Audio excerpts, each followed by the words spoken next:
అధ్యక్ష ధన్యవాదాలు అవకాశం ఇచ్చినందుకు. అధ్యక్ష మా నారాయణఖేడ్ నియోజకవర్గంలో కంటి మండలి చాలా పెద్ద మండలం అధ్యక్ష. సుమారు 14 గ్రామ పంచాయతీలతోనే ఒక మండలానికి ప్రపోజల్ పెట్టడం జరిగింది. గత ప్రభుత్వంలో కూడా హామీ ఇవ్వడం జరిగింది అధ్యక్ష. కానీ ఇప్పటి వరకు ఎలాంటి కూడా చర్యలు చేపట్టలేదు. కాబట్టి తమరితో రిక్వెస్ట్ చేసేది ఏంటంటే ఆ తడకల్ మండలాన్ని ప్రకటించినట్టే ప్రకటించి మళ్ళీ విత్డ్రా చేసింది. కాబట్టి తడకల్ని కూడా కొత్తగా మండలం ఏర్పాటు చేసే విధంగా మీ ద్వారా ప్రభుత్వాన్ని రెవెన్యూ మంత్రి గారిని కోరుతా ఉన్నాను అధ్యక్ష. గౌరవ రెవెన్యూ మినిస్టర్ గారు.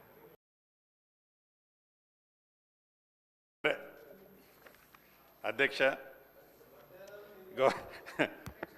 గౌరవ సభ్యులు చాలామంది, కొంతమంది చెప్తా, మీది కూడా నారాయణ రెడ్డి అన్న మీ పేరు కూడా తీసుకుంటా. గౌరవ సభ్యులు కొంతమంది డివిజన్ల గురించి, కొంతమంది మండలాల గురించి ఈ సభలో ఉన్న సహచర సభ్యులు చాలామంది అడిగారు. ముందు పల్లా రాజేశ్వరరెడ్డి గారి డివిజన్ గురించి, పల్లా రాజేశ్వరరెడ్డి గారితో పాటు మా సహచర మంత్రివర్యులు బావగారు కోమటిరెడ్డి వెంకటరెడ్డి గారు కూడా దాన్ని ఆదరైజ్ చేశారు. తప్పకుండా అది కలెక్టర్ గారి పరిశీలనలో ఉందని మరొకసారి తెలియచేసుకుంటూ, ఎమ్మెల్యే లక్ష్మణ్ కుమార్ గారు ధర్మాపూర్ డివిజన్ కానివ్వండి, నాగరాజు గారు వర్ధనపేట డివిజను, అదే రకంగా ఆ కార్పొరేషన్లో ఉన్న కొన్ని విలేజెస్ని డిలీట్ చేయమని కూడా అడిగారు. నేను కూడా అక్కడ ఒక సభకి వెళ్ళినప్పుడు అక్కడ ట్రైబ్స్ దాన్ని డీనోటిఫికేషన్ ఇవ్వమని అడగటం జరిగింది. తప్పకుండా దాన్ని కన్సల్ట్ మినిస్టర్ గారి నోట్ అంటే సీఎం గారి కింద ఉంటుంది కాబట్టి తప్పకుండా దాన్ని తీసుకెళ్తాను. ఈ డివిజన్కి సంబంధించిన సబ్జెక్టు. అదే రకంగా మహబాద్కి సంబంధించింది మండలం అడగటం జరిగింది శాసనసభ్యులు. ముదోలుకు సంబంధించిన 3 మండలాల గురించి ఆ శాసనసభ్యులు వారు అడగటం జరిగింది. బౌద్ధకు సంబంధించిన శాసనసభ్యులు రెవెన్యూ డివిజన్ గురించి అడగటం జరిగింది. తాండూరుకు సంబంధించిన శాసనసభ్యులు మండలం గురించి అడగటం జరిగింది. జడ్చర్ల శాసనసభ్యులు డివిజను మరియు కొన్ని మండలాల గురించి అడగటం జరిగింది. వేములవాడకు సంబంధించిన దాంట్లో సీనన్న వచ్చి చెవులో చెప్పిపోయారు, మాకు మన్నెగూడెం మండలం కావాలని, దాని గురించి చెప్పటం జరిగింది. అదే రకంగా ఖానాపురం డివిజన్ కావాలని గౌరవ శాసనసభ్యులు అడగటం జరిగింది. నారాయణఖేడ్ మండలం కావాలని నారాయణఖేడ్ శాసనసభ్యులు అడగటం జరిగింది. అదే రకంగా వేముల వీరేశ్వరన్న కూడా ఆడ నుంచి చేయెత్తుతున్నారు, మాది ఒక మండలం కావాలని అడుగుతున్నారు. ఇంకా సభ్యులు చాలామంది, ఈ సభలో ఉన్న సభ్యులు చాలామంది మండలాలు కావాలని అడగటం జరుగుతుంది. తప్పకుండా ఏవైతే మండలాలు అడుగుతున్నారో వాటిని సంబంధిత అధికారుల దగ్గర నుంచి రిపోర్ట్ తెచ్చుకొని ఫీజిబిలిటీని చూసి, ఫీజిబిలిటీ ఉంటే ఈ ప్రభుత్వం భేషజాలకు పోకుండా అటువంటి మండలాలకు కానీ డివిజనల్లకు కానీ తప్పకుండా ఇవ్వటం జరుగుద్ది. అదేవిధంగా ప్రధానంగా ఇక్కడ ఒక విషయాన్ని మనం గమనించాల్సి ఉంది. గత ప్రభుత్వంలో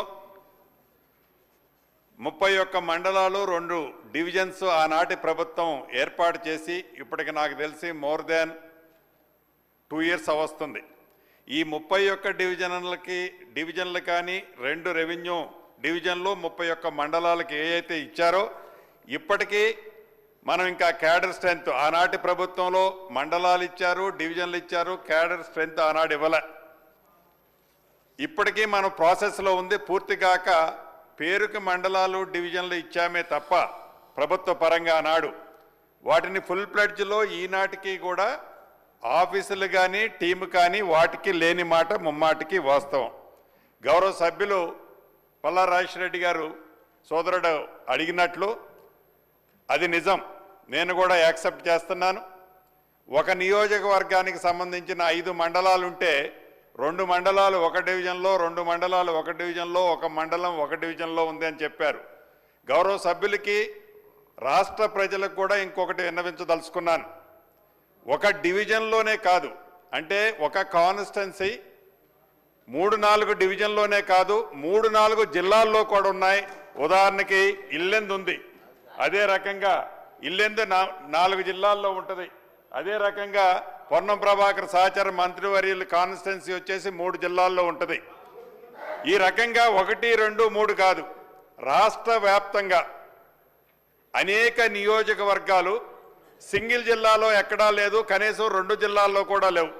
3-4 జిల్లాల్లో రాష్ట్ర వ్యాప్తంగా ఒక్కొక్క నియోజకవర్గం 3-4 జిల్లాల్లో ఉంది. అదే రకంగా 3-4 డివిజన్లలో కూడా ఉన్నది ఒక్కొక్క నియోజకవర్గం. అంటే ఆ విభజన చేసేటప్పుడు అంటే మేము ఈనాడు అధికార పార్టీలో ఉన్నామని కాదు, గత ప్రభుత్వాన్ని విమర్శిస్తున్నామన్నది కాదు, కానీ ఇది ఫీజిబిలిటీ పరంగా నిజంగా చాలా ఇబ్బంది ఉంటుంది. ఒక శాసనసభ్యుడు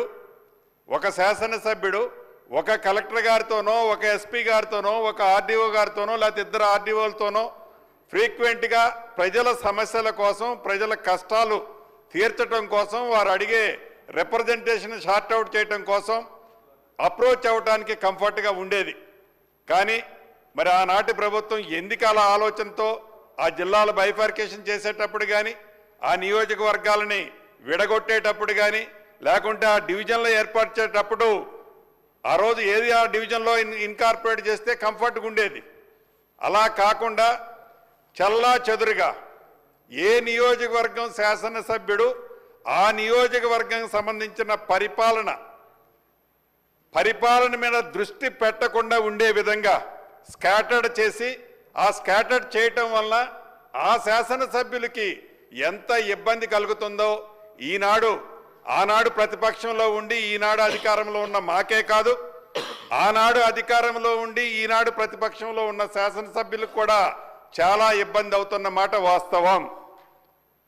ప్రధాన ప్రతిపక్షమని కానీ, ప్రధాన ప్రతిపక్షంతో పాటు మిగతా ప్రతిపక్షాలన్నీ వారు మనస్ఫూర్తిగా దీని మీద ఒకసారి రీథింక్ చేయాలి అనే ఆలోచన ఉంటే గౌరవ ముఖ్యమంత్రి గారితో, అధికార పార్టీలో ఉన్న మా సహచర శాసనసభ్యులతో, మంత్రులతో తప్పకుండా చర్చించి మీకు పాజిటివ్గా దీన్ని మనం ఒక కంక్లూజన్ తీసుకురావాలి. అంటే పరిపాలనా పరంగా ఇది ఇబ్బంది అవుతున్న మాట మీకు కూడా అర్థమైంది కాబట్టి ఆ రోజు జరిగిన పొరపాటుని ఈ ప్రభుత్వం సరిదిద్దడానికి సిద్ధంగా ఉంది. దానికి ఆ ప్రపోజల్స్కి తప్పకుండా మీరు యాక్సెప్ట్ చేస్తే క్యాబినెట్